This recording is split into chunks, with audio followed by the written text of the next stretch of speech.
Hello guys, അപ്പോൾ ഞാനിന്ന് വീട്ടിലോട്ട് പോകുന്ന ചെറിയൊരു വ്ളോഗാണ് കേട്ടോ. അപ്പോൾ പിന്നെ ഓട്ടോയിലാണ് അങ്ങോട്ട് പോകുന്നത്. അങ്ങനെ വീട്ടിലെത്തിയപ്പോൾ ചെറുക്കനും ഇവിടെ ഇങ്ങനെ കിടക്കുന്നുണ്ട്, നമുക്ക് എന്തൊക്കെയോ പറയുന്നുണ്ട്. അപ്പോൾ പാത്തു ഇവിടെ ഇങ്ങനെ കണ്ണടിച്ച് നിൽക്കുകയാണ്.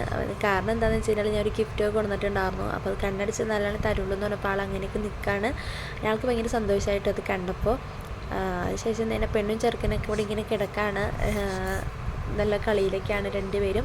ഇതിൽ തന്നെ ഫ്രിഡ്ജിൽ പോയി ഒരു സിപ്പൊക്കെ എടുത്ത് കഴിച്ചു. അപ്പോൾ ഇതാണ്ടോ ഞാൻ കൊണ്ടുവന്ന ആ പാക്കറ്റിലുണ്ടായിരുന്നത് കുറേ സ്റ്റിക്കുകളും ഷേപ്പുകളൊക്കെയാണ്. അപ്പോൾ അത് വെച്ചിട്ട് നമ്മൾ ഓരോ ഐറ്റംസ് ഉണ്ടാക്കണം. അപ്പോൾ അത് അവൾ പാത്തുക്ക് ഉണ്ടാക്കി കൊടുക്കുകയാണ്. പിന്നെ വൈകുന്നേരം ആയപ്പോൾ ഒരു ചായയും വടയൊക്കെ കഴിച്ചു. പിന്നെ റൂമിലൊന്ന് നോക്കിയപ്പോൾ തന്നെ ആ പെണ്ണും ചെറുക്കനും എല്ലാവരും കൂടി ഇവിടെ നല്ല കളിയിലാണ് ഉമ്മച്ചീനായിട്ട്. ഇവർ തമ്മിൽ നല്ല രസമാണ് കളിക്കുന്നത് കാണാനായിട്ട്. രാത്രി ആയപ്പോൾ ഇക്കാക്കനെ വിളിക്കാൻ വന്നപ്പോൾ ഉമ്മച്ചി പത്തിരിയും ചിക്കനും എല്ലാം ഉണ്ടാക്കി. പിന്നെ അവിടെ നിന്ന് ഇറങ്ങി വീട്ടിൽ വന്നപ്പോൾ തന്നെ ഉമ്മച്ചിയുടെ പായസമൊക്കെ ഉണ്ടാക്കി വെച്ചിട്ടുണ്ടായിരുന്നു. അപ്പോൾ ഇത്രേ ഉള്ളൂ. ടാറ്റാ.